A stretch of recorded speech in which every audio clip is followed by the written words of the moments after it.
Shalom मेरे प्रियो, जैसा कि मैंने आप लोगों से वादा किया था कि मैं आपके बीच आपके समक्ष जल्दी ही होऊँगा। तो जैसा कि हमने पिछले बार बात किया था परमेश्वर के प्रेम के बारे में, कि परमेश्वर किस प्रकार से अपने प्रेम की भलाई हम लोगों के ऊपर प्रकट करता है ना? किस प्रकार से शैतान हमारे दिमाग के साथ खेलता है, छोटी-छोटी चीज़ों का लालच दे कर के हमसे परमेश्वर के बड़े उपहारों को छीन लेता है। तो आज मैं उसका दूसरा शीर्षक आपके सामने पेश करता हूँ, बताता हूँ कुछ। देखिए, एक व्यक्ति था जो लगभग 2008 से एक बाइक के लिए प्रार्थना कर रहा था। 2008 में उसकी शादी हुई, वो अपनी पत्नी के साथ कंटिन्यू एक बाइक के लिए प्रार्थना कर रहा था। ऐसा नहीं कि उसने कोशिश नहीं करी कभी बाइक खरीदने की, वो कई बारी बाइक के शोरूम में भी गया और कई बारी अपने दोस्तों से उसने कहा कि मुझे सेकंड हैंड बाइक कोई दिलवा दो। शोरूम में जाकर के जब वो बाइक के रेट पता करता था, तो बहुत ज़्यादा दिक्कत होती थी उसे और वो खरीद नहीं पाता था। लेकिन वो कंटिन्यू प्रार्थना करता रहा कि हमें एक बाइक चाहिए प्रभु, हमें एक बाइक दीजिए, बेशक सेकंड हैंड बाइक हो, हमें बाइक दीजिए। तो कंटिन्यू वो और उसकी पत्नी इस प्रार्थना को कर रहे थे बाइक के विषय के लिए। तो प्रार्थना करते एक लंबा समय हो गया। तो 2008 से लेकर के 2020 तक वो कंटिन्यू प्रार्थना में रहे एक बाइक को लेकर के। उसी दौरान क्या होता है, जो उस व्यक्ति की वाइफ थी, उसके हाथों की कलाइयों में दर्द होने लगता है कपड़े धोते समय या घर का काम करते समय। तो वो अपने हस्बैंड से बोलने लगी कि मुझे बहुत ज़्यादा दर्द होता है, पेन होता है, काम नहीं होता है। ऐसा करते हैं, बाइक हम बाद में खरीदेंगे, सबसे पहले हम वॉशिंग मशीन खरीदते हैं, क्योंकि बिना वॉशिंग मशीन के मेरे से कपड़े नहीं धोए जाते हैं, मुझे बहुत दर्द होता है हाथों में। तो उन दोनों हस्बैंड वाइफ ने निर्णय लिया कि ठीक है, हम बाइक नहीं खरीदते हैं, एक वॉशिंग मशीन खरीदते हैं। फिर वो लोग एक वॉशिंग मशीन को लेकर के प्रार्थना कर रहे थे, साथ में बाइक के लिए भी कभी-कभी प्रार्थना करते रहे। तो जिस जगह परमेश्वर उन्हें लेकर गया, जहाँ परमेश्वर ने उन्हें रखा था, तो वहाँ पर इलेक्ट्रिसिटी की, बिजली की बहुत ज़्यादा परेशानी थी, जहाँ पर वो सेवा कर रहे थे। तो मैं आपको बताना चाहता हूँ, वहाँ इतनी समस्या थी बिजली को लेकर के। सुबह 7 बजे बिजली जाती थी और दोपहर को 11 बजे बिजली आती थी और शाम को 3 बजे बिजली जाती थी, फिर शाम को 7 बजे बिजली आती थी। इसी दौरान वो लोग प्रार्थना भी करते रहे कि परमेश्वर हमें एक वॉशिंग मशीन दें, और साथ में प्रार्थना करते रहे परमेश्वर हमें एक बाइक दे।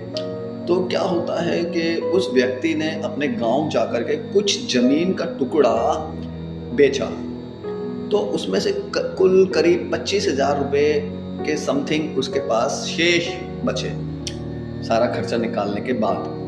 तो उसने अपनी पत्नी से बैठ कर के बात किया कि हम क्या करें, हमारे पास 25,000 रुपए हैं, हम सबसे पहले बाइक खरीदें या वॉशिंग मशीन खरीदें। तो उसकी पत्नी ने कहा कि हम बाइक खरीदते हैं, अगर कुछ बाइक से काम होगा, जैसे डिलीवरी का काम है या ओला का काम है या रैपिडो का काम है या ज़ोमैटो का काम है, वो करेंगे, उससे कुछ पैसा बचाएँगे, उससे हम क्या वॉशिंग मशीन खरीदेंगे इंस्टॉलमेंट पे।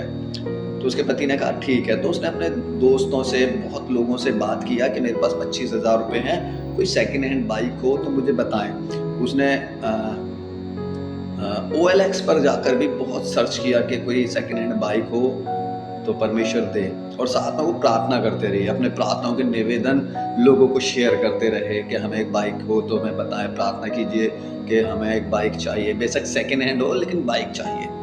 तो जब वो अपनी प्रार्थनाओं के निवेदन दे रहे थे, तो उनकी प्रार्थना को जो निवेदन थे वो शेयर होते रहे। किसी व्यक्ति ने किसी व्यक्ति के पास भेजा, किसी व्यक्ति ने किसी ग्रुप में भेजा, ग्रुप में से किसी दूसरे के पास गया। ऐसे करते करते करते करते 1 महीना बीत गया। 1 महीने बाद उनके पास एक कॉल आती है कि मुझे परमेश्वर ने, जो व्यक्ति सामने था, कॉल पर था, उसने कहा कि मुझे परमेश्वर ने कहा है कि मैं तुम्हें कुछ पैसे दूं जो आपकी बाइक खरीदने के काम आएगा। मैंने आपकी प्रार्थना का निवेदन पढ़ा है और परमेश्वर ने मुझे कहा है कि मैं आपकी सहायता करूं। तो जो व्यक्ति प्रार्थना का निवेदन जिसने दिया था वो बहुत खुश हो गया कि ठीक है, आप मुझे दीजिए। तो उस व्यक्ति ने उसे 1 लाख रुपए सेंड किए, और हालांकि वो व्यक्ति नहीं जानता था कि पैसे देने वाला कौन है, कहाँ से है, किस दिशा से है, किस देश से है, किस जाति का है, नहीं पता। लेकिन उस व्यक्ति ने 1 लाख रुपए उसको बैंक में ट्रांसफ़र किया। और मैं आपको बताना चाहता हूँ मेरे प्रिय, उस व्यक्ति ने देखिए सबसे पहले बाइक खरीदा, उसके बाद वॉशिंग मशीन खरीदा, उसके बाद उसने इन्वर्टर खरीदा। प्रार्थना किस चीज़ के लिए कर रहे थे? 2008 से लेकर के केवल एक सेकेंड हैंड बाइक के लिए। लेकिन परमेश्वर ने उनको क्या क्या दिया? वॉशिंग मशीन दिया प्लस इन्वर्टर दिया, क्योंकि वहाँ पर लाइट की बहुत ज़्यादा समस्या थी। तो हम किस चीज़ के लिए प्रार्थना करते हैं? परमेश्वर उसको भली भांति जानता है और उसे बेहतर देना जानता है। परमेश्वर बेहतर देता है। हम अपनी प्रार्थनाएं करते रहते हैं, लेकिन हम समय ज़्यादा लगने के कारण हम उन विषयों को भूल जाते हैं। लेकिन मैं आपको बताना चाहता हूँ, परमेश्वर उन विषयों को कभी नहीं भूलता। अब्राहम को देखिए, उसने 25 साल इंतज़ार किया एक बेटे को लेकर के, है ना। ये गवाहियाँ हैं हमारे जीवन को लेकर के कि परमेश्वर क्या चाहता है, क्या देना चाहता है। हम तो केवल एक छोटी सी चीज़ मांगते हैं, छोटी सी वस्तु मांगते हैं, लेकिन परमेश्वर उससे बढ़कर देने वाला परमेश्वर है। मैं आपका उत्साह बढ़ाना चाहता हूँ। देखिए, परमेश्वर से कंटिन्यू प्रार्थना कीजिए। हो सकता है आप एक छोटी सी नौकरी मांग रहे हैं, हो सकता है आप छोटी सी बाइक मांग रहे हैं, हो सकता है आप परमेश्वर से एक छोटा सा कमरा मांग रहे हैं, हो सकता है आप एक विवाह मांग रहे हैं, हो सकता है आप संतान मांग रहे हैं।